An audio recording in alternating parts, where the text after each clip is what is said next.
నమస్తే, నేను Kavitha. Welcome to I dream news. సడన్గా బీజేపీ ఎందుకు సైలెంట్ అయిపోయింది? రేసులో అందరికంటే వెనుక ఎందుకు పడింది? ఇప్పటికీ మేనిఫెస్టో కాదు కదా, కనీసం ఫస్ట్ లిస్ట్ కూడా ఎందుకని రిలీజ్ చేయలేకపోయింది? అసలు తెలంగాణ బీజేపీలో ఏం జరుగుతోంది? ప్రస్తుతం మనతో పాటుగా ఉన్నారు BJP chief spokesperson Krishnasagar Rao గారు. కృష్ణసాగర్ గారు, నమస్కారం అండి. నమస్కారం. అందరూ బీజేపీ చాలా ఊపులో ఉందనుకున్నారు 6 months బ్యాక్ వరకు. బీఆర్ఎస్కి టఫ్ కంటెండర్ అంటే బీజేపీ అనుకున్నారు. అంత సైలెంట్గా సైడ్ లైన్ ఎందుకు అయిపోయింది? ఎప్పుడైతే వీఆర్ ద టఫెస్ట్ కంటెండర్ అని అనుకున్నారు అని మీరు అంటున్నారో అది ఒక పర్సెప్షన్. అంటే మేము లేవు స్ట్రాంగ్ కంటెండర్గా నేను అంటానులే, కానీ ఏదైనా కూడా ఒక పబ్లిక్ పర్సెప్షన్ మాత్రమే. ఈరోజు లేదు అనుకోవడం కూడా పర్సెప్షన్ మాత్రమే. But perception will not change the reality. రెండు వైపులా మాట్లాడవచ్చు. ఇప్పుడు క్షేత్రస్థాయిలో బలం లేకపోతే క్యాండిడేట్లు 119 సీట్లలో క్యాండిడేట్ లేకపోతే కంటెండర్ అనుకోవడం అన్నది పర్సెప్షన్ అవుతుంది కదా. లేదు, ఈరోజు మాకున్న బలం ఒకటే రోజులో పోయింది అనుకుంటే అది కూడా పర్సెప్షన్ అవుతుంది. కాబట్టి ఇదంతా మీడియా క్రియేటెడ్ హైప్. రెండు వైపులా. అసలుది మధ్యలో ఉంది. అసలైన విషయం ఏంటంటే ఒక క్షేత్రస్థాయిలో నాయకత్వాన్ని పెంచాల్సిన అవసరం నాయకుడికి ఉంటుంది. నాయకుడు ఎవరైనా పర్వాలేదు. ప్రెసిడెంట్ ఈజ్ ది యూనిలేటరల్ నాయకుడు మా వ్యవస్థలో. ప్రెసిడెంట్ రన్ పార్టీ అంటారు భారతీయ జనతా పార్టీ. ప్రెసిడెంట్లు వస్తూ ఉన్నారు. 45 సంవత్సరాల నుంచి ఈ ప్రయాణం కొనసాగుతున్నది. ఎవ్రీ 3 years ఒక కొత్త నాయకుడు వస్తారు. ఆ నాయకుడికి ఉన్న ఒక స్టైల్ ఆఫ్ ఆపరేషన్ లీడర్షిప్తోని నడుపుతారు. కాబట్టి వారు నడిపేటప్పుడు ప్రజల్లో భావం ఏముంటుంది అన్నది పర్సెప్షన్ అయితే, యాక్చువల్గా మనం ఏం చేస్తున్నాము అన్నది రియాలిటీ. సో నేనేమనుకుంటా అంటే 45 సంవత్సరాల నుంచి కార్యకర్తలు జెండా మోస్తూ అధికారం లేక, ఒక అవకాశం లేక, ఒక ప్రజలకి సేవ చేసే అవకాశం లేక ఉన్నప్పుడు మనం క్షేత్రస్థాయి నుంచి నాయకత్వాన్ని పెంచాల్సిన బాధ్యత అన్నది నాయకుడిపై ఉంటుంది. అది కరెక్ట్గా చేసిన రోజు ఈ రెండు పర్సెప్షన్స్, హై పర్సెప్షన్, లో పర్సెప్షన్ కాకుండా యాక్చువల్ రియాలిటీ అన్నది పార్టీకి స్ట్రెంగ్త్ క్షేత్రస్థాయి నుంచి వస్తుంది అని నాకు అనిపిస్తుంది. కాబట్టి ఈరోజు ఏం తగ్గలేదు. మేము ఇంతకు ముందేమో చాలా పెద్దగా ఏం లేవు. కాబట్టి మాకు సౌత్లో తప్పకుండా కూడా వీక్నెసెస్ ఉన్నాయి. ఆ వీక్నెసెస్ని ఫుల్ఫిల్ చేసుకుంటూ ముందుకు పోవాలి. ఎలక్షన్ల సమయం కాబట్టి అది ఆలోచించే ఇప్పుడు సమయం లేదు. ఇప్పుడు చేయాల్సింది కొట్లాడడం. అదే పని చేస్తూ ఉన్నాం. నోటిఫికేషన్ వచ్చే ముందు దాకా సమయం ఉంది. ముందు వాళ్ళ ట్రాప్లో పడి మేము రష్లోకి పోయి మా లిస్టులు ఇప్పుడే ఇయ్యదలుచుకోలేదు, బయటపెట్టదలుచుకోలేదు. ఎందుకంటే అది ఒక వ్యూహాత్మక నిశ్శబ్దాన్ని మెయింటైన్ చేస్తూ ఉన్నాం. దాని తర్వాత తప్పకుండా కూడా డ్యూ డేట్ లోపల వస్తాయి. ఎవరెవరైతే పని చేసుకుంటున్నారో నియోజకవర్గాల్లో వాళ్ళకి చెప్పడం జరిగింది రమారమి ఎవరు వస్తున్నారు అన్నది. కాబట్టి పని నడుస్తూ ఉంది. కాబట్టి ఎక్కడ కూడా తక్కువ కాలేదు భారతీయ జనతా పార్టీ ఎన్నికలకి సమాయత్తమై రెడీగా ఉంది. ఎప్పుడు డేట్స్ వచ్చినాయి, ఇప్పుడు నోటిఫికేషన్ రాగానే యుద్ధబరిలోకి దిగుతాం. ఇప్పుడే ఆల్రెడీ క్యాంపెయిన్ నడుస్తాం. సో హైలో లేరు, లోలో లేరు, అదే స్టేటస్కో ఉంది అనుకున్నప్పుడు కార్యకర్తలు ఎప్పటి నుంచి ఎదురు చూస్తున్నారు ఒక అవకాశం కావాలి, అధికారంలోకి రావాలి అనేది? మీరు అనుకున్నట్టుగా షెడ్యూల్ వచ్చింది, నోటిఫికేషన్కి ఇంకా టైం ఉంది, ఈ టైంలో మేము రిలీజ్ చేస్తాము అనుకున్నప్పుడు డూ యూ ఫీల్ అది సరిపోతుందా అసలు? అంటే ముందు నుంచే పనిచేస్తూ ఉన్నారు. అంటే ఎవరైతే ఆశావాహులు అనేవాళ్ళు 2-3 అసెంబ్లీకి ఉంటే ఆ అసెంబ్లీ స్థాయిలో వాళ్ళ పని నడుస్తూనే ఉంది. ఇప్పుడు మీరు 2 నెలలు ఇచ్చినా కూడా అంతే ఉంటుంది, నెల ఇచ్చినా అంతే ఉంటుంది, 3 వారాలు ఇచ్చినా కూడా క్యాంపెయిన్ అన్నది లాస్ట్ 15 days 20 days మాత్రమే గట్టిగా నడుస్తుంది. కాబట్టి పేర్లు వచ్చినాక ఆ ముగ్గురు కన్సాలిడేట్ అయ్యి పార్టీ కోసం పనిచేయాల్సిన అవసరం ఉంటుంది. కాబట్టి జస్ట్ బికాజ్ కేసీఆర్ ఆయన లిస్ట్ 40 రోజుల ముందు ఇచ్చాడు కాబట్టి మేము కూడా ఇవ్వాల్సిన అవసరం లేదు. ఆయనకి ఆ లగ్జరీ ఉంది. ఎందుకంటే అందరికీ ఆయన ఇస్తా అనుకున్నాడు కాబట్టి ఆయన కొత్తగా ఇవ్వాల్సిన అవసరం లేదు 6-7 తప్పించి. కానీ 119 సీట్లు డిక్లేర్ చేయాల్సినప్పుడు అందరి బలహీనతల్ని చూసి చేయాల్సిన అవసరం ఉంటుంది. అది చాలా పెద్ద ప్రాసెస్. భారతీయ జనతా పార్టీ ఒక వ్యవస్థీకృతమైన పార్టీ కాబట్టి పద్ధతిగా చేస్తా ఉన్నాం. మీరు ఎంత పద్ధతిగా చేస్తున్నాము అనుకున్నప్పటికి కూడా బీజేపీలోకి వచ్చినటువంటి లీడర్లలో ఒక అసంతృప్తి ఉంది. చాలా వరకు పార్టీ నుంచి వెళ్ళిపోతున్నారు. బీఆర్ఎస్కి ఏదైనా ఆల్టర్నేట్ కనిపిస్తోంది అంటే కాంగ్రెస్లో జాయిన్ అవ్వడానికి రెడీగా ఉన్నారు తప్ప బీజేపీ వైపు రావడానికి లేదు. అండ్ బీజేపీ వాళ్ళు కూడా బయటికే వెళ్తున్నారు. Either it may be Congress or BRS. ఎందుకని అలా పరిస్థితి ఎందుకు ఇలా మారింది? అంటే బయటికి పోయే వాళ్ళు ఎవరు అన్నది కూడా మీరు ఆలోచించాల్సిన అవసరం ఉంది. వాళ్ళు వచ్చిన వాళ్ళే, ఎక్కడి నుంచో వచ్చిన వాళ్ళే. మా పార్టీ సిద్ధాంతాన్ని నమ్మి మా పార్టీలో ఉన్న ఏ నాయకుడు కూడా ఒక్క నాయకుడు పేరు చెప్పలేరు మా పార్టీ విడిచిపోయింది. కాబట్టి బయట నుంచి ఎవరైతే వస్తారో ఈ వాటిని ఏమంటారంటే, నేను I don't want use any other language, but ఈ మైగ్రేటింగ్ బర్డ్స్ ఉంటారు, వాళ్ళు వేరే వేరే పార్టీల నుంచి వస్తారు. ఆ పార్టీ సంస్కృతి వేరే ఉంటుంది. ఆ పార్టీలో కొన్ని పార్టీలకు సిద్ధాంతాలే ఉండవు. ఆ పార్టీ నుంచి మా పార్టీకి వచ్చాక మా పార్టీ సిద్ధాంతం బేసే లేకుండా ఓన్లీ రాజకీయ అవకాశాల కోసం వచ్చి ఇప్పుడు ఏదో మారిపోతా ఉంది అని ఒక మీరు ఇంతకుముందు చెప్పినట్టు మీడియా హైప్తో ఏదో మారిపోతుంది, ఏదో పోతుంది. బట్ ఇక్కడే అలాంటి వాళ్ళని ఎందుకు తీసుకోవాల్సి వచ్చింది అనేది ఈజ్ ద ఫస్ట్ క్వశ్చన్. అలాంటి వాళ్ళు వచ్చారు, ఇక్కడ నచ్చలేదు, లేకుంటే సిద్ధాంతానికి వాళ్ళకి అలవాటు పడలేదు అనుకున్నప్పుడు వాళ్ళు వెళ్ళిపోతున్నారని చాలా ఈజీ అయినప్పటికీ కూడా ఎందుకు తీసుకున్నారు అసలు? అది ఇప్పుడంటే నా పే గ్రేడ్లో సరిపడే ఆన్సర్ ఉండదు. అంటే తప్పకుండా కూడా ట్రయల్ అండ్ ఎర్రర్ చేస్తూ పెరగాలనే ఒక ఆశలో పార్టీలు ఉంటాయి. మా పార్టీ ఇంతకుముందు ఎప్పుడు కూడా సిద్ధాంతాన్ని పణంగా పెట్టి వేరే వాళ్ళని పిలవడం, లేకపోతే అసలు సిద్ధాంతమే లేని వాళ్ళని కూడా అట్రాక్ట్ చేయడం అనేది చేయకపోయేది. కానీ కొత్త ప్రపంచం, కొత్త ఎన్వైర్న్మెంటు, కొత్త పోటీ, ఇదంతా చూసి కొన్ని ఎక్స్పెరిమెంటేషన్ చేయడం జరిగింది. ఆ ఎక్స్పెరిమెంటేషన్ కరెక్టా కాదా అన్నది మనకి రాబోయే రోజుల్లో క్లియర్గా ఎస్టాబ్లిష్ అవుతుంది. నేను గట్టిగా నమ్మేది, సిద్ధాంతాన్ని నమ్మి పనిచేస్తున్న కార్యకర్తల్ని నాయకులుగా చేయాల్సిన అవసరం ఉంది. సిద్ధాంతాన్ని నమ్మి వాళ్ళ జీవితాన్ని పణంగా పెట్టి ఈ పార్టీకి పనిచేస్తూ ఉన్న నాయకులుగా గుర్తించాల్సిన అవసరం ఉంది. వాళ్ళకి అవకాశాలు ఇవ్వాల్సిన అవసరం ఉంది. ఎవరో వస్తారు, ఏదో చేస్తారు అంటే ఇట్లాంటి పరిస్థితులు తప్పకుండా కూడా వస్తాయి. కాబట్టి ఇట్లాంటి పరిస్థితుల్ని మనం దాటి ముందుకు పోవాల్సిన అవసరం ఉంది. పార్టీకి బలం ఉంది. పార్టీ జాతీయ పార్టీ, 18 రాష్ట్రాల్లో మేము నాయకత్వం ఉంది, మాకు అధికారం ఉంది. కాబట్టి ఈరోజు కాకపోతే రేపు తప్పకుండా కూడా తెలంగాణలో అధికారానికి రావాలని ఇప్పుడు కొట్లాడుతూ ఉన్నాం. వస్తే చాలా మంచిది, ప్రజలు మాకు సహకారం ఇచ్చి సమర్థన ఇస్తే. లేకపోతే we are here for perennial time. 2 questions ఈ ఆన్సర్లో. ఫస్ట్ ఏంటంటే, కార్యకర్తలు నాయకులుగా ఎదగాల్సినటువంటి అవసరం ఉంది. ఎందుకని ఎదగలేకపోయారు? ఇన్ని దశాబ్దాలుగా వాళ్ళు ఇక్కడే ఈ పార్టీలోనే పుట్టి, ఈ పార్టీలోనే పెరుగుతూ, ఈ పార్టీకి సంబంధించినటువంటి డిఎన్ఏనే వాళ్ళు నరనరాన ఉన్నప్పుడు ఎందుకని ఎదగలేకపోయారు? వ్యవస్థీకృతంగా ఉన్నటువంటి బీజేపీ ఎందుకు గుర్తించలేదు మరి వాళ్ళని? చాలా మంచి ప్రశ్న. ఎప్పుడు కూడా ఏ వ్యవస్థ అయినా ముందుకు పోవటం లేదు, అభివృద్ధి చెందటం లేదు అంటే కింద ఉన్న వాళ్ళ తప్పు కాదు. ఎప్పుడైనా కూడా ఏ ఆర్గనైజేషన్, అది కమర్షియల్ ఆర్గనైజేషన్స్ అయినా కానివ్వండి, నాన్ ప్రాఫిట్ అయినా కానివ్వండి, పొలిటికల్ కానివ్వండి, సోషల్ కానివ్వండి, ఎప్పుడు కూడా టాప్ మేనేజ్మెంట్, టాప్ లీడర్షిపే రెస్పాన్సిబుల్ అవుతుంది. రాష్ట్రంలో ఎవరైతే టాప్ లీడర్స్ ఉన్నారో వాళ్ళు ప్రాసెస్ కరెక్ట్గా లేకపోతే, పద్ధతి కరెక్ట్గా లేకపోతే, నాయకత్వ పటిమ లేకపోతే, నాయకత్వ డైరెక్షన్ లేకపోతే వచ్చే ఫలితాలు. ఇప్పుడు నేను ఏ ఒక్క నాయకుడిని కూడా అంటం లేదు, కానీ అన్ఫార్చునేట్లీ ఒకరి తర్వాత ఒకరు వచ్చినాక వ్యవస్థ పెరుగుతలేదు అంటే దానికి క్వశ్చన్ మార్కే కదా. అది ఎవరు రెస్పాన్సిబిలిటీ తీసుకోవాలి, ఎవరి మీద రెస్పాన్సిబిలిటీ పెడతారు? కింద కార్యకర్తల మీద పెట్టలేం కదా. కాబట్టి ఒక సింహావలోకనం చేసుకోవాల్సిన, సెల్ఫ్ రిఫ్లెక్షన్ చేసుకోవాల్సిన అవసరం ఉంది. 10 తరాల నాయకులు కూర్చొని ఆలోచించుకోవాలి, సమయం ఇచ్చుకోవాలి. ఎందుకు మన పార్టీ పెరగటం లేదు? ఎందుకు మన పార్టీలో 200 మంది నాయకులు లేరు? ఎందుకు మన పార్టీలో ప్రతి అసెంబ్లీలో ఒక 2-3 బలీయమైన నాయకులు, పాపులర్ లీడర్స్ని మనం ఎందుకు పెంచలేకపోతున్నాం? అది ఎవరి నిస్సహాయత, ఎవరి ఇన్కాంపిటెన్స్? అది ఎవరు అడగకపోతే ఎవరు చెప్పరు. కాబట్టి వాళ్ళని అడుక్కొని, వాళ్ళైనా రిఫ్లెక్ట్ చేసుకొని ఎవరి వల్ల ఈ పరిస్థితి వచ్చింది అని అడగాల్సిన అవసరం ఉంది. ఆ సింహావలోకనం చేయాల్సిన అవసరం చాలా పెద్దగా ఉంది పార్టీ.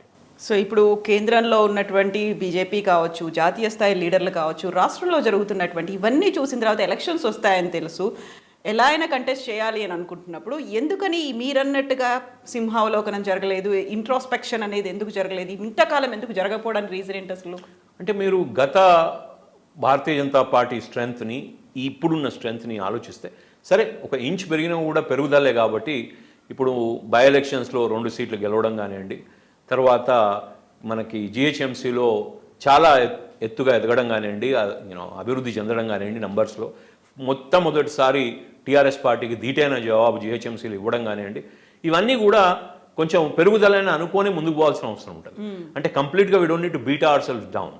కానీ ఆ ఇంచ్ అయినా పెరుగుంటే, ఇంకా పెరగాల్సిన అవసరం ఉంటే, అప్పుడు నాయకత్వం లేమి అన్నది కనబడకుండా ఉంటుంది.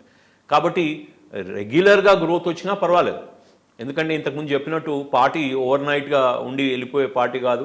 We are not a regional party, we are not a party ఈరోజు ఉండి రేపు ఉంటుందా అనే పార్టీ కాదు, నేషనల్ పార్టీ. కాబట్టి గ్రాడ్యువల్ గ్రోత్ ఉన్నా పర్వాలేదు. కానీ గ్రాడ్యువల్ గ్రోత్ లేకపోతే సంవత్సరాలు ఇంచే పెరుగుదాం అనుకుంటే తప్పకుండా కూడా it needs a reflection.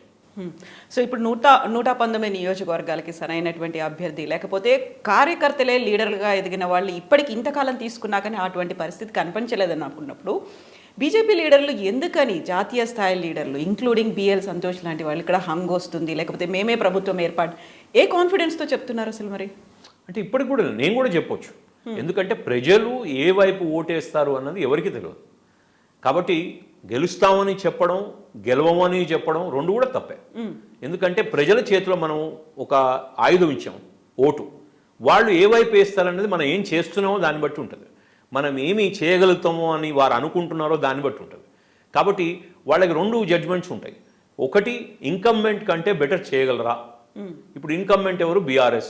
BRS కంటే బీజేపీ అధికారంలోకి వస్తే మాకు బాగు చేయగలదా, మా బతుకులు బాగుపరచగలగదా, మాకు అసలైన అవసరాలు ఏవైతే ఉన్నాయో విద్య కానీ, వైద్యం కానీ, ఇన్ఫ్రాస్ట్రక్చర్ కానీ వీటన్నిటిని పెంపొందించగలదా, బెటర్మెంట్ చేయగలదా అన్నది వాళ్ళు ఆలోచిస్తారు. అది అప్పుడు ఆ ఆలోచనలో భారతీయ జనతా పార్టీ చేయగలదు అనుకున్నప్పుడు అధికారంలోకి వస్తాం. దానిలో ఏమైనా మీమాంస ఉన్నప్పుడు మధ్యలోకి వస్తాం. అసలు భారతీయ జనతా పార్టీ కానీ ఇంకొక పార్టీ కానీ అసలు దాని దరిదాపుల్లో లేదనుకోండి, తప్పకుండా కూడా వైఫల్యం చెందుతాం. కాబట్టి మనం గెలుస్తున్నాం అనుకోవడంలో తప్పు లేదు, ఉత్సాహం ఉండడం తప్పు లేదు, విశ్వాసం ఉండడం తప్పు లేదు. కానీ దానికి తగ్గట్టు గ్రౌండ్ వర్క్ చేసి ఉండాల్సిన అవసరం ఉంటుంది. దానికి తగ్గట్టు నాయకత్వాన్ని పెంపొందించుకుంటే చాలా బాగుంటుంది. కాబట్టి నేను కూడా ఈరోజు తప్పకుండా గెలుస్తాం, తప్పకుండా అధికారంలో కూడా రాగలిగే శక్తి ఉంది భారతీయ జనతా పార్టీకి అని నేను కూడా అనుకుంటున్నా. కానీ ప్రజలు ఏమనుకుంటారు అన్నది మనకి ఒక 40-50 రోజుల తర్వాత తెలుస్తుంది. ప్రజలు ఏమనుకుంటున్నారు అనే దానికంటే కూడా కార్యకర్తల్లో ఆ బూస్టప్ ఎలా తీసుకురావాలి, కార్యకర్తల్లో ఆ కాన్ఫిడెన్స్ ఎలా తీసుకురావాలి అనే ఆలోచన ఇప్పటిదాకా ఎందుకు చేయలేకపోయింది అనేది. మీరు అన్నట్టుగా గెలవాలి, ఓడించాలి అనుకున్నప్పుడు మనల్ని మనం స్ట్రెంగ్తెన్ చేసుకోవాలి, మనమే లీడర్లుగా ఎదగాలి అనేది ఇంత సంస్థాగతమైనటువంటి నిర్మాణం 18 రాష్ట్రాల్లో ఉంది. ఆ తర్వాత మొన్ననే కర్ణాటక పోగొట్టుకున్నాము అనుకున్నప్పుడు ఈ టైం పీరియడ్ అనేది ఉంది కదా, కనీసం ఒక 6 months అయినా ఉంది. దాన్ని ఎందుకు యూటిలైజ్ చేసుకోలేకపోయారు? అంటే యూటిలైజ్ చేసుకోలేదని మీరు అనుకోవడం అది ప్రిజంప్షన్గా నేను భావిస్తా ఉన్నాను. ఓకే. కానీ నేను ఇంతకుముందు అన్నట్టు ఒక ఇన్స్టిట్యూషన్ అన్నది ఓవర్ నైట్ డెవలప్ చేయలేం, ఓవర్ నైట్ పడలేం. అందుకే నేను ఇంతకుముందు చెప్పాను, ఒక అధ్యక్షుడు ఉన్నప్పుడు చాలా పెరిగింది, ఇంకొక అధ్యక్షుడు వచ్చి చాలా తగ్గింది అనే వాళ్ళది అది అజంప్షన్ మాత్రమే, pure assumption and perception, and that to misplaced perception. చాలా మటుకు మీడియా అట్లాంటి హైప్స్ ఇస్తూ ఉంటారు.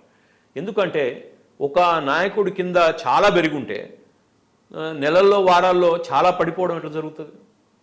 ఇదేమి గాలి బుడగ కాదు కదా, ఓపెన్ చేయగానే గాలిపోయి మొత్తం అయిపోవడానికి. డిసప్పాయింట్మెంట్ లేకపోతే ఇప్పుడు కిషన్ రెడ్డి కేసీఆర్కి దగ్గరలో ఉన్నారు, లేకుంటే ఆయనకు తగ్గట్టుగానే వర్క్ చేస్తారు, వీటన్నిటితోనే వాళ్ళు డిసప్పాయింట్ అయిపోయి అజంప్షన్సే కదా. ఇప్పుడు కంప్లీట్ అజంప్షన్స్. కిషన్ రెడ్డి గారికి కేసీఆర్ గారికి అసలు ఏం కనెక్షన్? వారే పార్టీ, మేమేం పార్టీ. కిషన్ రెడ్డి గారి సిద్ధాంతంతో ఉన్న వ్యక్తి, ఎంత చిన్న స్థాయి నుంచి వారు ఇంత పెద్ద స్థాయికి వచ్చారు నాయకుడిగా. ఆయనకి కేసీఆర్కి అసలు ఏంది కనెక్షన్? ఇప్పుడు 3 సంవత్సరాల ఒక టర్మ్ అయిపోతే గత ప్రెసిడెంట్ సంజయ్కి ఆయన్ని తీసి ఇంకొకరిని పెట్టడం అనేది సహజమైన ప్రక్రియ భారతీయ జనతా పార్టీలో.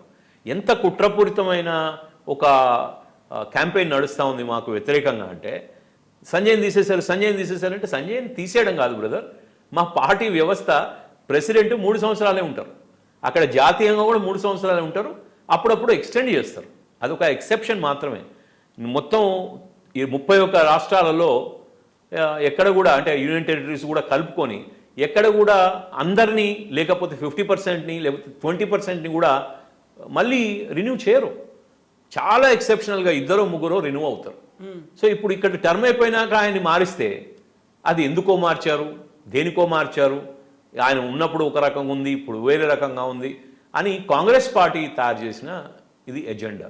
వాళ్ళు తప్పకుండా కూడా కుట్రపూరితంగా దీన్ని అబద్ధాన్ని 10 సార్లు చెప్తే నిజమవుతుంది అన్నట్టు వాళ్ళ క్యాంపెయిన్ వాళ్ళు నడిపిస్తూ ఉన్నారు. మేము దాన్ని చెప్పాల్సిన అవసరం ఉంది. నేను ఎక్కడ అవకాశం వచ్చినా క్లియర్గా ఎక్స్ప్లెయిన్ చేస్తున్నా, ఇది వ్యవస్థీకృతమైన నిర్ణయం, దీనిలో వేరే అర్థం లేదు, అపార్థం లేదు.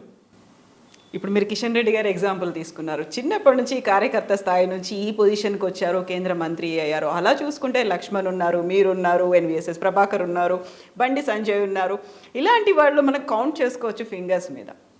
అలా డెవలప్ చేసుకోవడంలో ఇన్నేళ్లలో వైఫల్యం చెందింది కదా. అంటే ఇప్పుడు వైఫల్యాలు అంటే ఇప్పుడున్న సమయం వైఫల్యాల గురించి మాట్లాడుకునే సమయం కాదని నేను భావిస్తాను. అది ఎప్పుడంటే ఎన్నికల తర్వాత మాకు సీట్ల టాలీ అయినప్పుడు అవి మేము ఎక్స్పెక్ట్ చేసిన దానికంటే తక్కువ వస్తే మీరు అన్నట్టు తప్పకుండా కూడా సింహావలోకనం అన్నది, రిఫ్లెక్షన్ అన్నది లోపలనే కాకుండా బయట కూడా చేయాల్సిన అవసరం ఉంటుంది. ఈసారి పబ్లిక్గా గట్టిగా మాట్లాడాల్సిన అవసరం కూడా ఉంటుంది. కాబట్టి అది చేస్తాం. ఒక పార్టీ వ్యవస్థకి పనిచేస్తున్న వ్యక్తులుగా, కార్యకర్తలుగా పార్టీ బాగుపడాలి కాబట్టి ఏం మాట్లాడాలనో వెనుక ముందు చూసుకోకుండా కూడా మాట్లాడగలగాల్సిన అవసరం వస్తుంది ఈసారి. కాబట్టి చూద్దాం ఏం జరుగుతుంది అనేది. కానీ మాకు చాలా పాజిటివ్గా చూస్తున్నాం. పాజిటివ్గా చాలా దీవెనలు, సహాయము, సమర్థన ప్రజల నుంచి వస్తుందని చూస్తూ ఉన్నాం. తప్పకుండా వస్తుందని కూడా భావిస్తాం. ఇప్పుడు చర్చ జరగాల్సిన అవసరం ఉంది అనుకున్నప్పుడు విజయశాంతి కావచ్చు, లేకపోతే జితేందర్ రెడ్డి, వివేక్, కొండా విశ్వేశ్వర్ రెడ్డి, కోమటిరెడ్డి రాజగోపాల్ రెడ్డి, ఇలాంటి వాళ్ళందరూ గ్రూపులు అవుతున్నారు. ఆర్ఎల్స్ సపరేట్గా సోషల్ మీడియా వేదికగా వాళ్ళ అభిప్రాయాల్ని చెప్పుకుంటున్నారు. ఇక్కడ శ్యామాప్రసాద్ ముఖర్జీ భవన్ వేదికగా ఇన్సైడ్ జరగాల్సినవన్నీ బయట జరుగుతున్నాయి. సోషల్ మీడియాలో ఎవరి అభిప్రాయాన్ని వాళ్ళు చెప్పేసుకుంటున్నారు. కలెక్టివ్గా మాట్లాడాలి, స్ట్రెంగ్తెన్ చేయాలి అనుకున్నది ఎందుకు రాలేదంటారు ఈ లీడర్లలో? మరి అంటే ఏమన్నా లైటర్ సైడ్ అట్లా అనుకున్న వాళ్ళం ఎక్కడున్నామో అక్కడే ఉన్నాం. ఓకే, సిద్ధాంతాన్ని లేకపోతే పార్టీ వ్యవస్థని గౌరవించే వాళ్ళు చాలా వాళ్ళని వెనకాల ఉంచి ఇట్లాంటి వాళ్ళని ముందుకు తీసుకుపోయే ఒక ప్రక్రియ కొనసాగుతూ ఉంది. ఇప్పుడు నేనేమి విడిచిపెట్టలేదు, నాకున్న బాధ్యతని నేను నిర్వర్తించాను. లక్ష్మణ రేఖని ఎవరు దాటొద్దు అని చాలా క్లియర్గా హెచ్చరించడం జరిగింది. ఎందుకంటే ఇట్లా బయటకు పోయి మాట్లాడడం, పార్టీ వ్యతిరేకంగా మాట్లాడడం, పార్టీని తన్నాలని ఒకరు అనడం, పార్టీలో ఎవరిని తన్నాలి ఎట్లా తన్నాలని కూడా ఒకరు చూపెట్టడం, తర్వాత పార్టీలో ఎవరిని తీయాలి ఎవరిని పెట్టాలని చెప్పడం, ఇవన్నీ కూడా నేను ఇంతకుముందు మీకు చెప్పినట్టు కొత్త పక్షులు ఎవరైతే వస్తారో మైగ్రేటెడ్ బర్డ్స్ వాళ్ళు చేసే నిర్వాకం. కాబట్టి వాళ్ళతో ఏ రకమైన వాల్యూ ఎడిషన్ జరుగుతుందో నాకు తెలియదు కానివ్వండి, వాల్యూ డిటీరియరేషన్ మాత్రం తప్పకుండా చాలా మందితో జరిగింది. అట్లనే బయట నుంచి రావద్దని ఎవరు అనుకోవటంలే. ఇప్పుడు బయట నుంచి నాయకులు రావద్దని ఎవరు అనుకోవటంలే, నేను కూడా అనుకోవటంలే. బయట నుంచి నాయకులు రావాలి, ఆ నాయకులు మమేకం కావాలి పార్టీ వ్యవస్థలో, పార్టీకున్న ఫ్రేమ్వర్క్లో, పార్టీకున్న సిస్టమ్స్లో మమేకం కావాలి. పార్టీ సిద్ధాంతాన్ని నెత్తి మీద పెట్టుకోవాలి. ఇప్పుడు మనం ఇక్కడికి వచ్చి కూడా వేరే సిద్ధాంతాలని, వేరే పార్టీ సిద్ధాంతాలని ఫాలో అవుదాం, వాళ్ళ ప్రాసెస్ సిస్టమ్స్ ఫాలో అవుదాం అంటే కాదు కదా. దాంతో నష్టం జరుగుతుంది, పార్టీకి లాభం జరగదు. కాబట్టి అట్లాంటి శక్తుల్ని తప్పకుండా కూడా వాళ్ళు వచ్చి ఏదో వాల్యూ ఎడిషన్ చేశారంటే అదొక ఇమాజినేషన్ తప్పించి వేరేది ఏం కాదని మేము అనుకుంటాం. సో వీళ్ళందరినీ పార్టీ యాక్టివిటీస్లో ఇన్వాల్వ్ చేయడానికి, స్ట్రెంగ్తెన్ చేయడానికి, పార్టీ కార్యక్రమాలను ప్రజల్లోకి తీసుకెళ్ళడానికి ఒక 14 కమిటీలను కూడా ఏర్పాటు చేసుకున్నారు వెరీ రీసెంట్గా. అవి ఏం చేస్తున్నాయి అంటే వాళ్ళ పని వాళ్ళు చేస్తూ ఉన్నారు. బయటికి కనిపించట్లేదా? అంటే బయటకు కనిపించే పని కాదు కదా, ఇది ఎలక్షన్ కమిటీస్. ఇవి బయట మీరు ఇంతకుముందు అన్నారు బయట వచ్చి మాట్లాడే కమిటీస్ కావు, బయట వచ్చే స్టేట్మెంట్లు ఇచ్చే కమిటీలు కావు. కాబట్టి వాళ్ళ పని వాళ్ళు అంతర్గతంగా చేస్తూ పోతూ ఉన్నారు. కాబట్టి దానిలో ఏం ప్రాబ్లం లేదు. సో ఇప్పుడు ఒక యాజిటేషన్ కమిటీ అని పెట్టుకున్నారు, ప్రచార కమిటీ అన్నారు, మేనిఫెస్టో కమిటీ అన్నారు. ఇవన్నీ బయట వర్క్ చేయాల్సిన అవసరం లేదా? అంటే ఏం చేయాలి అనేది, మనకి సమస్యలు లేవా అజిటేషన్ చేయడానికి, లేకపోతే చేరికలు అనేవి లేవా, మేనిఫెస్టో అనేది లేవా, ప్రచారానికి ఏం చేయాలి అనేది ఇవన్నీ కూడా ఇంటర్నల్గానే చేసుకుంటున్నారా? మిగతా అన్ని ఇంటర్నల్ చేయాల్సిందే మీరు చెప్పిన అన్ని, ఎక్సెప్ట్ ఆందోళన అనుకుందాం. ఆందోళన బయట చేయాల్సి ఉంటుంది, లోపల చేస్తే ఏముంటుంది? లోపల ఆందోళన చేస్తే అదే ఇంతకుముందు అన్నట్టు వాల్యూ ఎడిషన్ ఉండదు. కాబట్టి వాల్యూ ఎడిషన్ కావాలంటే ఒక పొలిటికల్ పార్టీ సమర్థవంతంగా ఆందోళన చేయాల్సిన అవసరం ఉంటుంది. ఇన్కంబెంట్ గవర్నమెంట్కి వ్యతిరేకంగా కార్యక్రమాలు చేయాల్సిన అవసరం ఉంటుంది. ప్రజల గొంతుగా బయట ఉండాల్సి వస్తుంది. కాబట్టి అట్లాంటి జరుగుతలే ఉంటే తప్పకుండా కూడా మేము దాన్ని గమనిస్తాం. But at this point of time అన్ని కమిటీలు కూడా స్వతంత్రంగా వాళ్ళ పనులు వాళ్ళకి ఏదైతే బాధ్యతలు ఇచ్చారో చేస్తూ ఉన్నారు. అయితే ఇక్కడే స్ట్రెంగ్తెన్ చేసుకోవాల్సిన అవసరం ఉంది, కార్యకర్తల్ని లీడర్గా మార్చాల్సినటువంటి అవసరం ఉంది అనుకున్నప్పుడు మొన్నటిదాకా వినిపించింది బీజేపీ ఒంటరిగానే పోటీ చేస్తుంది తెలంగాణలోని. బట్ ఇప్పుడు రీసెంట్గా జనసేన చీఫ్ పవన్ కళ్యాణ్తో మాట్లాడుతున్నారు, పొత్తు ఉండే అవకాశం ఉంటుంది అనేది వినిపిస్తోంది. పొత్తు ఏమాత్రం ఉండదు, కరాఖండిగా చెప్పగలుగుతాను. పొత్తులు తెలంగాణలో పెట్టుకోవద్దన్నది చాలా క్లియర్ పాలసీ, పార్టీ పాలసీ, పబ్లిక్గా కూడా చెప్పొచ్చు. తర్వాత పవన్ కళ్యాణ్ దగ్గరికి ఓన్లీ కర్టసీ కాల్ మాత్రమే ఈరోజు జరిగింది. అది కూడా ఆయన ఆంధ్రాలో చేస్తూ ఉన్న కార్యక్రమాలు, ఆంధ్రాలో ఆయన పైన ఉన్న చాలా పెద్ద ఎత్తున ఒక ప్రెషర్ టాక్టిక్స్, వాటన్నిటి మధ్య చంద్రబాబు నాయుడు గారు జైలుకు పోవడం, వాటన్నిటి మధ్య అవైలబుల్గా వాళ్ళతో కలిసి ఉన్న లీడర్ ఆయనే ఉన్నాడు కాబట్టి ఏంది విశేషము, ఏం విషయాలు జరుగుతూ ఉన్నాయి ఆంధ్రాలో అని ఒక సానుభూతి, చంద్రబాబు నాయుడు జైల్లో ఉన్నారు కాబట్టి వారికి సానుభూతి తెలిపే ఒక కార్యక్రమంలో భాగంగా లక్ష్మణ్ గారు, కిషన్ రెడ్డి గారు పోవడం జరిగింది. సో అదే అంతకి తప్పించి రాజకీయం లేదు. అదే సానుభూతితో లోకేష్ని కూడా అమిత్ షా దగ్గరికి తీసుకెళ్లారా? అది ఆంధ్ర యూనిట్ చెప్పాల్సిన అవసరం ఉంటుంది. బట్ కిషన్ రెడ్డి గారు కూడా ఉన్నారు కదా ఆ ఫోటోలో. అంటే కిషన్ రెడ్డి గారు యాదృచ్ఛికంగా ఉన్నారు అక్కడ, అంటే యాక్సిడెంటల్గా వారు అక్కడ ఉన్నారు. ఎందుకంటే తెలంగాణ పనులు జరుగుతూ ఉన్నాయి అక్కడ, వారు ఆ మీటింగ్ పోవడం జరిగింది. అయినా కూడా తప్పు కూడా లేదు, వారు ఉన్నా కూడా తప్పు లేదు. ఎందుకంటే తప్పకుండా కూడా వారు ఒక 70 సంవత్సరాల వ్యక్తి, చాలా పెద్ద నాయకుడు, ఇంతకుముందు ఇన్నిసార్లు యూనిఫైడ్ ఆంధ్రప్రదేశ్కి ముఖ్యమంత్రిగా ఉన్న వ్యక్తి, వారిని అంటే law will take its own course. కానీ ఆయన ఏజ్ని గమనిస్తూ ఆయన the way he's being treated, దానికి తప్పకుండా కూడా సానుభూతి భారతీయ జనతా పార్టీ నుంచి ఉంది. కాబట్టి అది ఆంధ్ర అయినా తెలంగాణ యూనిట్స్ అయినా మేమందరం కూడా సానుభూతి తెలుపుతా ఉన్నాం. So coming back to Telangana, ఇక్కడ 40 days కూడా లేదు హార్డ్లీ చూసుకుంటే. లిస్ట్ అనేది ఎప్పుడు అనౌన్స్ చేస్తారు అంటే అయిపోయిందా ఎక్సర్సైజెస్ అంతా? స్ట్రాటజీస్ కావచ్చు, సోషల్ ఇంజనీరింగ్ అన్నీ అయిపోయాయా? అంటే ఇవన్నీ ఆయన పక్కకు పెడితే లిస్ట్ మాత్రం రెడీ అయింది. రేపన్నా ఎల్లుండన్నా తప్పకుండా కూడా మంచి రోజు చూసుకొని ఆ ఫస్ట్ లిస్ట్ అనేది వస్తుంది. అండ్ ఫస్ట్ లిస్ట్ తర్వాత మళ్ళీ మేనిఫెస్టో మీద ఫోకస్ పెట్టాలి, ఆ తర్వాత క్యాంపెయినింగ్ ఎలా చేయాలి అనేది ఫోకస్ పెట్టాలి. ఎవరు టార్గెట్, కాంగ్రెసా బీఆర్ఎస్ఆ బీజేపీకి? అంటే బేసికలీ ప్రైమ్ టార్గెట్ ఇన్కంబెంట్ గవర్నమెంటే, బీఆర్ఎస్ఏ ప్రైమ్ టార్గెట్ మాకు. అసలు యాక్చువల్లీ కాంగ్రెస్ అన్నది గత కర్ణాటక ఎలక్షన్ తర్వాత మాత్రమే మళ్ళీ పుట్టింది. అప్పటిదాకా అసలు వాళ్ళు ఉన్నారా పోయారా కూడా ఎవరికి తెలియని పరిస్థితి. I don't use harsh language. కానీ ఏదో కొత్త పెళ్లి కొడుకు బట్టలు వేసుకొని కొత్తగా ఇస్త్రీ వేసుకొని వచ్చినట్టు వాళ్ళు బయటకు వచ్చారు తప్పించి గత 5 సంవత్సరాల్లో కాంగ్రెస్ కార్యక్రమాలు ఏంది, with in the assembly, out side the assembly వాళ్ళు చేసిన కార్యక్రమాలు ఏంది, వాళ్ళు మాట్లాడిన మాటలేంది, వాళ్ళు చేసిన వ్యాఖ్యలు ఏంది, వాళ్ళు చేసిన ఎజిటేషన్ ఏంది ఇన్కంబెంట్ గవర్నమెంట్ మీద. అంటే నంబర్స్ వైజ్ చూస్తే వాళ్ళు ప్రతిపక్షం అయినప్పటికీ ప్రధాన ప్రతిపక్షం, అసలు ప్రధాన ప్రతిపక్ష భూమిక వాళ్ళు పోషించినరా ఎక్కడన్నా? కాబట్టి వాళ్ళు ఎక్కడి నుంచి వచ్చినారో ఎవరికి తెలుస్తలేదు. యాక్చువల్లీ ప్రజలు కూడా కన్ఫ్యూజన్ ఉన్నారు, ఇది వేరే ప్లానెట్కి వెళ్ళి వచ్చిందా ఏంది మరి కొత్త కాంగ్రెస్ అని అందరూ కూడా సర్ప్రైజ్డ్గా ఉన్నారు. కాబట్టి వాళ్ళు మా టార్గెట్ కానే కాదు, బీఆర్ఎస్ ఇస్ ఆ టార్గెట్. మేము అధికారంలోకి రావడానికి మాత్రమే మా వ్యూహరచన. మేము కష్టపడి పనిచేసాం. 5 సంవత్సరాలు ఒక ప్రధాన ప్రతిపక్ష భూమికని పోషించింది భారతీయ జనతా పార్టీ, కాంగ్రెస్ పార్టీ కాదు. మేము ఉద్యమాలు చేసాం, మేము ధర్నాలు చేసాం, మేము జైళ్ళకి పోయాం, మేము లాఠీల దెబ్బలు తిన్నాం, అసెంబ్లీలో కొట్లాడినాం, అసెంబ్లీలో నుంచి బయటకు సస్పెండ్ అయ్యాం. ఇవన్నీ చేసింది భారతీయ జనతా పార్టీ. ఈరోజు లాస్ట్ మినిట్ వచ్చి మేమే అధికారంలోకి వస్తాం, ఈ డేట్ నాడు ప్రమాణ స్వీకారం చేస్తాం, ఆ డేట్ నాడు మేము పోయి సంతకాలు పెడతాం అని మాట్లాడే పరిస్థితి భారతీయ జనతా పార్టీ ఆ విధంగా చేసే కల్చర్ లేదు మాకు. ఏం కాకముందే అన్ని మాట్లాడే కల్చర్ లేదు. కానీ వాళ్ళు చేస్తా ఉన్నది చూస్తుంటే నిర్వాకం చాలా హాస్యాస్పదంగా ఉంది. సో ఈ హడావిడిని కాంగ్రెస్ హైజాక్ చేసిందా? నేను ఇంతకుముందు చాలాసార్లు మనం ఇదే కాన్వర్జేషన్ 2-3 సార్లు చెప్పా. ఇవన్నీ అజంప్షన్స్ కవిత గారు. ఏంటంటే డ్రామా చేసినంత మాత్రాన ప్రజలు సమర్థిస్తారు అనుకుంటే చాలా తప్పు. అయితే ఇక్కడే సీఎం కేసీఆర్ కావచ్చు, ఇతర బీఆర్ఎస్ లీడర్స్ ఎవరు బీజేపీని టార్గెట్ చేయట్లేదు, బీజేపీ గురించి అస్సలు మాట్లాడదు, కేవలం కాంగ్రెస్ గురించి ఎందుకు మాట్లాడుతున్నారు ప్రచారంలో? ఇది రాజకీయ కుట్ర. ఇది ఎంతో ముందు జరిగింది. దీని గురించి నేను రాశా, దీని గురించి నేను మాట్లాడా. మా గురించి మాట్లాడే ఒక సమయం చూసుకొని మా గురించి మాట్లాడాడు. మా గురించి మాట్లాడినప్పుడు మీడియా మేమేదో అయిపోయామని అదొక పొజిషనింగ్ ఇచ్చారు. నేను అందుకనే మీకు చెప్పా, ఒక హైప్ అన్నది ఎట్లుంటుంది అంటే ఆ ఎక్స్ట్రీము కరెక్ట్ కాదు, ఈ ఎక్స్ట్రీము కరెక్ట్ కాదు, మధ్యలో ఫ్యాక్ట్ ఉంటుంది. కాబట్టి ఆ ఫ్యాక్ట్ అనేది ఏదో ఒక రోజు బయటకు వస్తుంది. ఇప్పుడు same thing what is doing is Congress.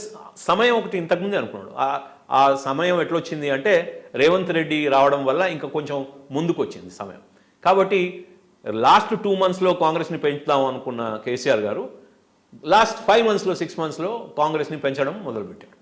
So ఆయన కుట్ర ఏంది అంటే ఓటు చీలాలే, ఆపోజిషన్ ఓటు చీలాలే, ఏ ఒక్క వైపు పోవద్దు, పెంచినట్టు బీజేపీని చూపెట్టాలి, ఒకటేసారి బీజేపీని పడేసి తర్వాత కాంగ్రెస్ని పెంచినట్టు చూపెట్టాలి, లాస్ట్కి అటు ఇటు కాకుండా పార్టీలు ఉంటే నేను గెలవాలి. కానీ ఆయన అనుకున్నట్టు ఎప్పుడు అవుతుందని కూడా ఏం ఉండదు. కాబట్టి ప్రజలు ఇవన్నీ గమనిస్తూ ఉంటారని నేను భావిస్తూ ఉన్నాను. వాళ్ళంత జాగరూకతతో ఉంటే తప్పకుండా ఆయన కుట్రల్ని పసిగట్టి వాళ్ళు ఎవరికి వేయాలనుకుంటున్నారో ఓటు తప్పకుండా కూడా భారతీయ జనతా పార్టీ వైపు వేస్తారని నేను గట్టిగా భావిస్తాను. ఇక్కడ మనం లాంగ్వేజ్ గురించి మాట్లాడుకున్నప్పుడు వాళ్ళు ఏం మాట్లాడుతున్నారు అనుకుంటున్నప్పుడు వెరీ రీసెంట్గా మాట్లాడుతున్నటువంటి మాటలు, ఇంక్లూడింగ్ బీజేపీ ఎంపీలు మాట్లాడుతున్నటువంటి మాటలు, ఈవెన్ ఎంపీ అరవింద్ చావుల గురించి మాట్లాడుకోవడం కావచ్చు, కవిత చాలా హర్ట్ అయ్యారు, ఆడపిల్లల్ని ఇలాగైనా మాట్లాడదు, ఆడబిడ్డల గురించి ఇలా మాటలు మాట్లాడితే బయటికి రావడం చాలా కష్టం కదా అనేది. అంటే ఇప్పుడని కాదు, అయితే మీరు గత 4 సంవత్సరాల నుంచి మనం చూస్తూ ఉన్నాం. అంటే the level of political discourse అన్నది దిగజారింది అన్నది అందరు కనబడతాం. దానికి మేమే బాధ్యులం కాదు, మా నాయకులు 2-3 ఎవరైతే ఉన్నారో వాళ్లే బాధ్యులు కాదు. నేను అంటే 13-14 సంవత్సరాల క్రితం ఒక వర్క్షాప్ సుష్మా స్వరాజ్ గారు పెట్టడం జరిగింది. దానిలో ప్రకాష్ జావదేకర్ గారు, నితిన్ గడ్కరీ గారు, రాజ్నాథ్ సింగ్ గారు, సుష్మా గారు, అరుణ్ జైట్లీ గారు, వీళ్ళందరూ ఉన్న ఒక నేషనల్ వర్క్షాప్లో నేను పోయా. సో అప్పటికే నేను స్పోక్స్ పర్సన్గా ఉన్నాను కాబట్టి చీఫ్ కాకపోయినా వారి నుంచి నేర్చుకోవడానికి చాలా, అంటే ఒక మహోన్నతమైన వ్యక్తులు, మహోన్నతమైన నాయకులు. ఆమె చాలా క్లియర్గా చెప్పింది, చాలా పెద్ద ఉంది విషయం కానివ్వండి, ఇన్ షార్ట్ ఆమె చాలా క్లియర్గా చెప్పింది, మనందరం భారతీయులమే, కానీ రాజకీయ అవసరాల కోసం, అంటే ప్రజలకు సేవ చేసే అవకాశమే రాజకీయ అవసరం. మనం ఎప్పుడైనా మాట్లాడేటప్పుడు పక్కన ప్రత్యర్థిని ఏదో శత్రువు లేకపోతే వేరే దేశం ఒక మన శత్రు దేశం యొక్క పౌరుడు అనుకోకుండా మన భారతీయుడు వేరే సిద్ధాంతంతో పనిచేస్తూ ఉన్నాడని మాత్రమే అనుకొని ఇష్యూ బేస్డ్ మాత్రమే మాట్లాడాలి. ఎప్పుడు పర్సనల్ కావద్దు, చాలా సంయమనంతో మాట్లాడాలి, చాలా మృదువుగా మాట్లాడాలి, కానీ ఫర్మ్గా ఉండాలి. మన విషయం చెప్పేటప్పుడు చాలా ఫర్మ్గా ఉండాలి, ఎక్కడ వెనక ముందు కావద్దు, కానీ కఠిన పదజాలం ఉపయోగించవద్దు అని 6 కూడా మహోన్నతమైన, అంటే పర్వతాల కంటే పెద్దోళ్ళైన మా నాయకులు చెప్పడం జరిగింది. అందరూ అది ఫాలో అవుతారు. వాళ్ళందరూ స్పోక్స్ పర్సన్సే మా పార్టీలో. అరుణ్ జైట్లీ గారి నుంచి మొదలుపెట్టి సుష్మా దాకా అందరూ spokes persons when they started. So వారికి ఉన్న ఎక్స్పీరియన్స్ అంత పెద్దగా చెప్పడం జరిగింది. అట్లాంటి పార్టీ భారతీయ జనతా పార్టీ. ఒక్క హార్ష్ వర్డ్ యూజ్ చేయని పార్టీ భారతీయ జనతా పార్టీ. మా సిద్ధాంతం అది, మా ప్రవర్తన అది, మా కార్యపద్ధతి అది. మేము ఇష్యూ బేస్గా కొట్లాడతాం. మీరు వాజ్పేయి గారు రిజైన్ చేసే రోజు పార్లమెంట్లో వారి స్పీచ్ విన్నారు. అక్కడ ఎవరిని తిట్టలేదు ఆయన ఇంకా హాస్యాస్పదంగా మాట్లాడారు, కానీ ఆయన ఫర్మ్గా మాట్లాడారు, రిజైన్ చేసి వెళ్ళిపోయారు. సో అది సంస్కృతి. కాబట్టి ఎవరైనా డీవియేట్ అవుతా ఉన్నారంటే at their own cost. Certainly party will get damaged ఆ బిహేవియర్తో, కానీ it is up to them. వాళ్ళు ప్రజా నాయకులు కాబట్టి, ప్రజలు వాళ్ళకు ఓటేసి గెలిపించారు కాబట్టి, వాళ్ళకు ఒక గ్యాలరీ ఉంది కాబట్టి దానికోసం మాట్లాడవచ్చు. కానీ పెద్దోళ్ళు తప్పకుండా కూడా వాళ్ళకి చెప్పడం జరుగుతుంది, this is not the model communication of Bharatiya Janata పార్టీని చెప్పడం జరుగుతుంది. వారు వింటారా వినరా, వారికున్న ఇబ్బందులు, వారికున్న కంపల్షన్స్ ద్వారా అట్లా మాట్లాడతారా మనకు తెలియదు. కాబట్టి తప్పకుండా కూడా I completely agree with you that Bharatiya Janata party వైఖరి ఈ ఎక్స్ప్రెషన్లో ఇది మాత్రం కాదు. ఎస్. సో నేను ఇప్పుడు కృష్ణసాగర్ రావు చీఫ్ స్పోక్స్ పర్సన్తో మాట్లాడట్లేదు, ఒక కామన్ మ్యాన్తో మాట్లాడుతున్నాను. మీరు బీజేపీని పక్కన పెట్టండి, అన్నిటినీ పక్కన పెట్టండి, ప్రస్తుతం ఉన్నటువంటి తెలంగాణ పాలిటిక్స్లో December 3rd రిజల్ట్ రోజు ఎవరికి ఎన్ని సీట్లు వస్తాయని మీరు అనుకుంటున్నారు? అంటే నేను ఎప్పుడు కూడా ఈ గేమ్ ప్లే చేయనండి. ఓకే.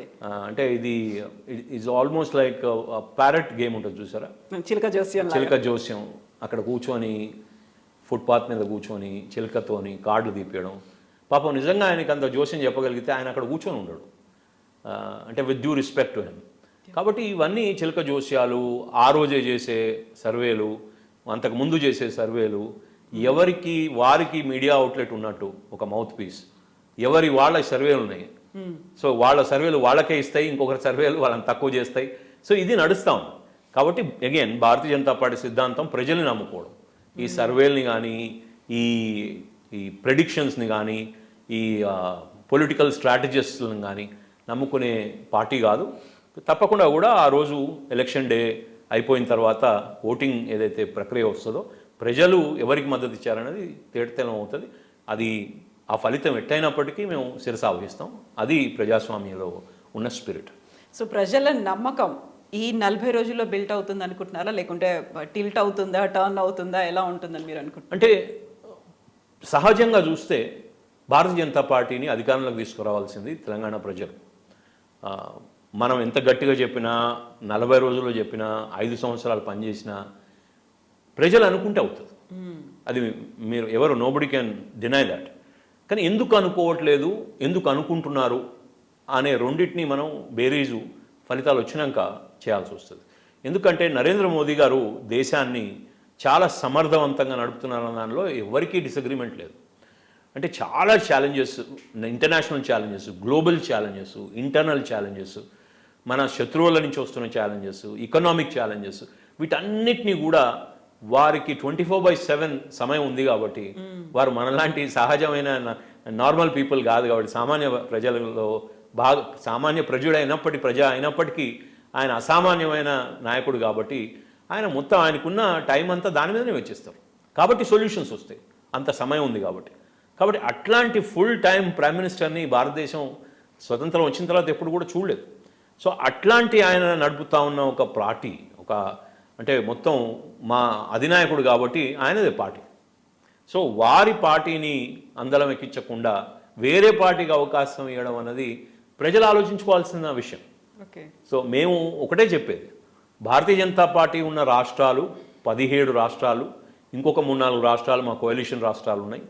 వాటన్నిటిలో గవర్నెన్స్ ఎట్లుంది, social engineering in terms of social harmony ఎట్లుంది, మాకు పూసే రంగు ఏదైతే ఉన్నదో కమ్యూనల్ రంగు, అది అట్లాంటి హింస ఎక్కడైనా జరుగుతుందా, మా రాష్ట్రాల్లో ఎక్కడైనా కరప్షన్ ఉందా, మా రాష్ట్రాల్లో ఎక్కడైనా అప్రజాస్వామికమైన ఇబ్బందులు ఉన్నాయా, మా రాష్ట్రంలో సోషల్ డిజార్మనీ ఉందా. సో డబుల్ ఇంజన్ సర్కార్ కాదు, ట్రిపుల్ ఇంజన్ సర్కార్ అని మహారాష్ట్రని వెరీ రీసెంట్ ఎగ్జాంపుల్గా తీసుకుంటూ ఉంటారు మరి అక్కడ. అంతే కదా. నేనేమంటున్నా అంటే మాకు మోడల్ ఆఫ్ గవర్నెన్స్ ఉంది. ఇప్పుడు వాళ్ళు ఏం తీసుకున్నారు అన్నది ఇప్పుడు మాకు వేరే పార్టీ వచ్చి జాయిన్ అయింది కాబట్టి మీరు అంటున్నారు కావచ్చు.